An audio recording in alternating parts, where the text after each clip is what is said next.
Srisailam reservoir back వాటర్లో 2 గంటలు ప్రయాణం చేసి వెలుగొండ ప్రాజెక్టులో కొల్లం వాగు దగ్గర హెడ్ రెగ్యులేటర్ పనులను మంత్రివర్యులు నిమ్మల రామానాయుడు పరిశీలించారు. అత్యంత క్లిష్టమైన టన్నెల్స్లో మొదటి నుండి చివరి వరకు 18.8 కిలోమీటర్లు ప్రయాణించి పనులను మంత్రివర్యులు పరిశీలించారు.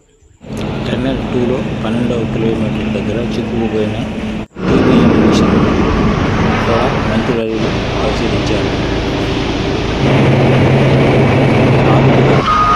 హెడ్ రెగ్యులేటర్ రిటైనింగ్ వాల్ లింక్స్కు సంబంధించి ఇప్పటికీ 70% పని పూర్తయిందని మంత్రివర్యులు చెప్తున్నారు. టన్నెల్ 2400 మీటర్ల లైనింగ్కు నెలకు 700 మీటర్ల చొప్పున జూన్ కల్లా పూర్తి చేసి ట్రాక్లో వెళ్తున్నామని చెప్పారు. ఫీడర్ కెనాల్పై 500 మీటర్లు హార్డ్ రాక్ తవ్వకం పని పూర్తి చేశామని చెప్పారు. ఇటీవల చంద్రబాబు చేతుల మీదుగా ప్రారంభించిన ఫీడర్ కెనాల్ 5.3 కిలోమీటర్ల రిటైనింగ్ వాల్ కాంక్రీట్ నిర్మాణం 2 నెలల్లో 62% పూర్తి చేశామని మంత్రివర్యులు చెప్పారు.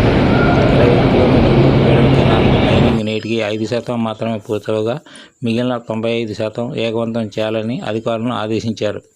రేపటి నెల నుండి నిర్వాసితుల కుటుంబాలకు R&R బిల్లులు జమ చేయడం ప్రారంభిస్తామని చెప్పారు.